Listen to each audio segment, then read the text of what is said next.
ఆంధ్రప్రదేశ్ రాష్ట్రంలో APPSC group 2 mains exam prepare అవుతున్న అభ్యర్థులందరికీ మన అంటే ఈ నిరసన సెగ ఆంధ్రప్రదేశ్ రాష్ట్రంలో ఉన్న రాజకీయ నాయకులందరికీ తగలాలని చెప్పేసి కోరుకుంటున్నానండి. ఆంధ్రప్రదేశ్ ముఖ్యమంత్రి వర్యులు శ్రీ నారా చంద్రబాబు నాయుడు గారు, డిప్యూటీ సీఎం పవన్ కళ్యాణ్ గారు, మన విద్యాశాఖ మంత్రి నారా లోకేష్ బాబు గారు ఎవరైతే ఉన్నారో వీళ్ళు ముఖ్యులు ఆంధ్రప్రదేశ్ లో ఈ నిరుద్యోగుల బాధను అర్థం చేసుకోవాలని చెప్పేసి పోయిన గవర్నమెంట్ సరిగా లేదని చెప్పేసి గవర్నమెంట్ ని మార్చడం జరిగింది. ఇదే నిరుద్యోగులు ఓటేస్తే మీరు గెలవడం జరిగింది. మా బాధని మీరు అర్థం చేసుకోవట్లేదు. రాష్ట్ర వ్యాప్తంగా ఉత్తరాంధ్ర నుంచి రాయలసీమ నుంచి కోస్తాంధ్ర దాకా ఎన్ని నిరసనలు చేసినా గానీ ఇప్పుడు ఈ పరిస్థితుల్లో ఇప్పుడు నైట్ 9 అవుతుంది. పక్క రాష్ట్రంలో మేము నిరసనలు తెలపాలా? మీకు ఒక్కసారి చెప్తే మీకు అర్థం కాదా?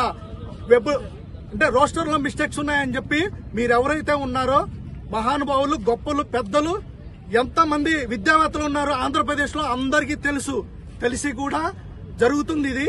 ఎందుకంటే నిరుద్యోగుల్ని పట్టించుకునే నాదుడే లేడు. ఆ గవర్నమెంట్ లేకపోతే ఈ గవర్నమెంట్ లేకపోతే ఆ గవర్నమెంట్ అని చెప్పేసి నిరుద్యోగాల జీవితాలతో చెలగాటమాడుతున్నారు. ఖబర్దార్ జాగ్రత్త, జరగబోయే ఎమ్మెల్సీ ఎలక్షన్స్ లో మిమ్మల్ని ఓడించి తీరుతాం. వెబ్ నోటు రేపు మార్నింగ్ 10 కల్లా రాకపోతే మా సంగతి అంటే చూపిస్తాం. మార్నింగ్ 10 కల్లా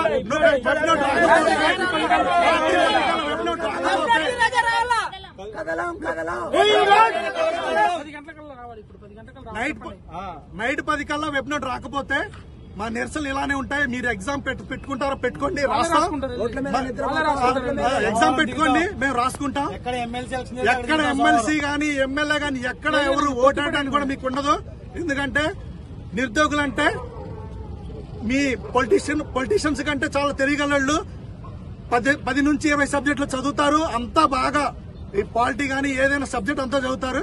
కాబట్టి మా విన్నపాన్ని మీరు విని సానుకూలంగా మాకు మీరు తీర్పునివ్వాల్సిందిగా కోరుకుంటున్నాం.